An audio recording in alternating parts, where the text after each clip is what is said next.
In this video, I will talk about butterfly lighting. This is also called the paramount lighting. So typical for this light setup is the main light and the camera and the model is in one line. And it has its name because under the nose, there is a shadow that looks a little bit like a butterfly. There is a variation of this, and this has also a reflector added. So the shadows under the chin are a little bit softer, not as dark. So let's switch to the other one. This is without the reflector. So you see there are dark shadows, and also the shadow under the nose is really, really dark. And the reflector can help to bring some light into the eyes and also make the shadows still visible. This setup is really cool because you can do a lot of stuff with it. First of all, let's move away a little bit. So we have a little bit more of the scene, and now we are adding a light for the background. So with this backlight, you can see this gradient behind the model, so you get a little bit of extra a separation to the background, which is pretty cool, which I really like. And if you're fancy, you can also add rim lights. Well, this requires a lot of lights actually.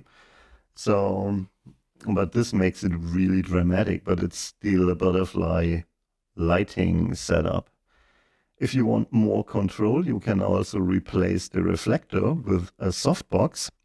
However, you have to be careful because as soon as this has too much power, you will end up with a very, very flat image. So you're losing all the depth in the image if this one is set up too high or too high in power. So I recommend actually starting with the reflector just to add some light.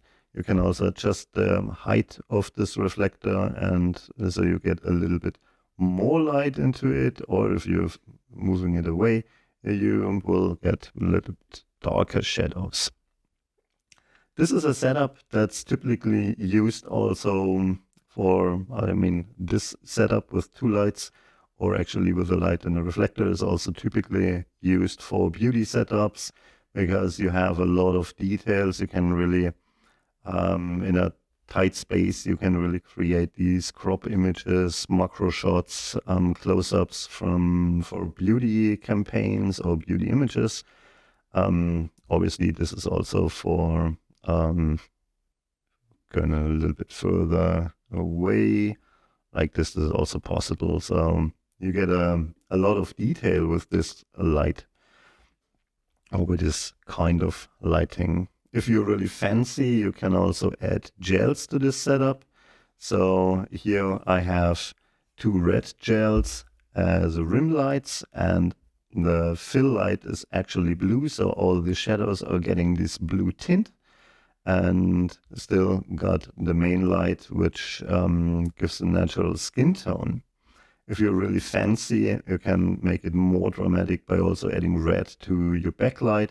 Then it blends together with this rim light in the hairs, and everything gets really, really dramatic. So as you can see, this is a flexible setup that goes from super dramatic images to beauty images to very natural looking portraits to close-ups that are really dramatic. So there is a lot of things are possible with this setup.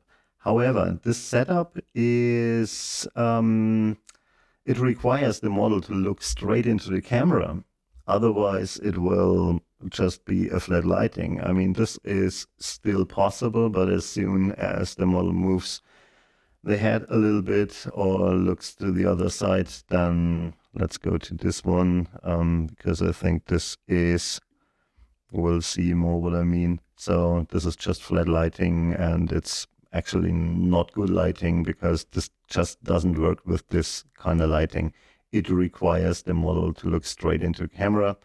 You have a bit of movement is possible, but more like to the left and to the right, more like this is possible, but as soon as the model is turning the head away from the camera, also the shadow is gone, and this is not just the butterfly lighting anymore. So yeah, this is pretty much it. Make sure when setting up your main light that the height of this light is enough, so it requires a little bit of room above your light.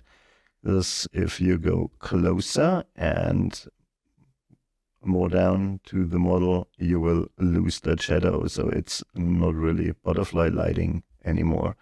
Can also use a normal reflector.